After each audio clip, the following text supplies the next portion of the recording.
여러분, 조금이라도 여러분들의 안전에 문제가 있다면 하지 않겠습니다.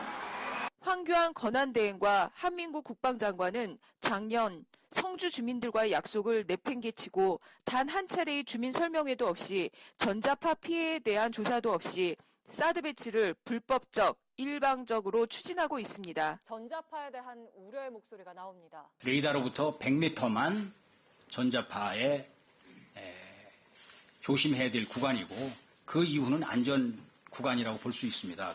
하지만 지난해 6월에 발행된 미군의 사드 레이더 환경영향평가 보고서에는 전방 100m를 넘어 3.6km 지점까지는 기지 요원들만 출입하도록 했습니다.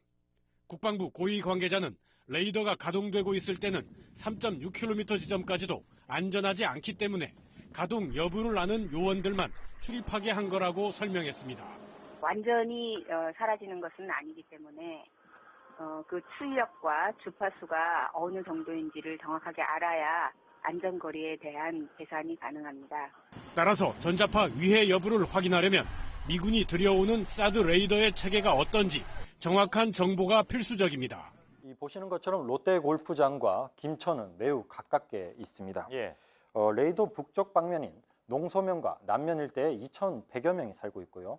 7km 바깥 지역에는 인구 14,000명의 김천 혁신도시가 위치하고 있습니다. 국방부는 사드 전자파가 안전하다고 주장하지만 정확한 데이터와 근거를 전혀 제시하지 못했습니다.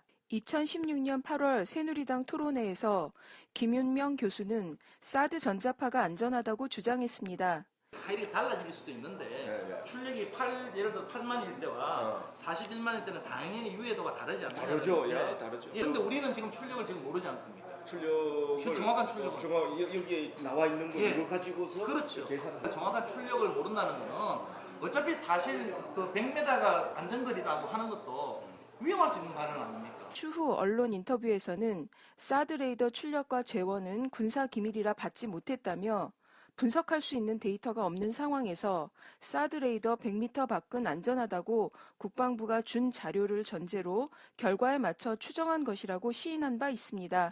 사드 레이더가 발사하는 강력한 전자파 주변에는 자기장이 형성된다. 전문가들은 전자파에 직격당하지 않더라도 자기장 때문에 영향을 받을 수 있다고 주장한다. 레이더의 이 길에 있는 거는 당연히 위험하고요. 이 레이더가 엄청난 에너지를 가지고 있기 때문에 이 레이더 길 내에 있는 건 엄청 위험하고 그 밖에 레이더 길 내에 원통형으로 그려지는 이 어떤 장이 있는데 그 장에 형성되는 이 전자파의 어떤 밀도 이런 것들에 영향을 받을 수 있어서 사실 요 어느 장까지가 위험할 것인가 이 부분이 상당히 논란이 되고 있는 것이죠. 괌에 배치된 사드 레이더의 경우 민가로부터 떨어진 해안 쪽에 자리 잡고 있다. 그럼에도 불구하고 2009년부터 전자파로 인한 안전과 환경 문제 등 환경 영향 평가를 진행하고 있다. 문제는 그 100m라는 것 그리고 주민에게 영향이 없다고 하는 것은 그거는 평가하지 않은 거죠. 이제 괌 환경 영향 평가 보면은 심지어 이제 그 친구들이 이제 야간에 조류에 어떤 영향을 줄지도 판단했던 평가하는 규정들이 있어요. 그러니까 심지어 괌에 사는 새도 최소한 사드가 자기에게 어떤 영향을 줄지에 대해서는 평가를 한번 받은 겁니다. 새들도요? 네. 우리 주민은 괌에 사는 새보다 못한 건가요? 한미당국은 사드 배치 부지 규모도 확정되지 않고 기본 설계도 없는 상황에서 소규모 환경 영향 평가를 시작했습니다. 하지만 소규모 환경 영향 평가는 일반 환경 영향 평가보다 기간을 6개월여 단축할 수 있고 주민 의견 수렴도 생략할 수 있습니다. 국방부는 요식적인 소규모 환경 영향 평가를 중단하고 사드 전자파 유해성 검증부터 해야 합니다.